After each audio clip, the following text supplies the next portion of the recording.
и јас завршувам во болница на ургентно, затоа што прво прашање им беше која недела си. Јас им викам, луѓе, јас не сум бремена. Значи, ние имаме проблем и јас аплицирав за инвитро треба да правим.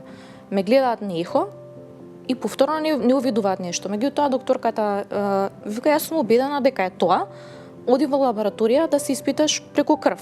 Тоа е најдобар најсигурен показател, да. И јас влегувам, нели ми взимаат крв, чекам околу 2 часа и по 2 часа излегува лаборантот и ми вика можеш да влезеш кај докторката, готови ти се резултатите. И па девојче, не ти честитам пошто бремена си, ама имаш спонтан. И мене тука ми се случува шок. Собираме повторно документација, одиме, правиме инвитро и инвитрото се покажува неуспешно. И можам да кажам дека реално тогаш, затоа што имав многу поголеми очекувања, дури проверувавме дали имаме предиспозиции за близнаци, значи тука веќе си некако многу, мислам тој период дека највеќе сакавме да добиеме дете. Тогаш мислам дека разочарувањето беше доста поголемо.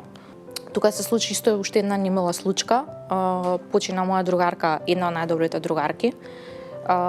Тоа беше многу нешто што многу ми влијаеше ментално, дополнително затоа што сведоци на случката беа сопругот со 5-месечното бебе во количка. Буквално ја чека од спроти на пешачки и тоа многу ментално ме погоди.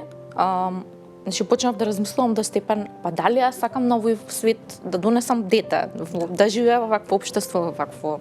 Значи бевме на 4 различни места, 4 различни мислења, од кои само еден доктор кој што е веќе во пензија ни рече да си се обидуваме природно, а сите други ни кажаа дека нашиот случај е толку сериозен што дури не треба да ги скокнеме тој процес на инсеминација. Доаѓа период на одмор и ние одлучуваме ајде, мислам се пробуваме нели за спонтано да добиеме дете, меѓутоа малку ќе паузираме со сите тие документации и нели испитувања и отидовме на одмор да се опуштиме нели психички.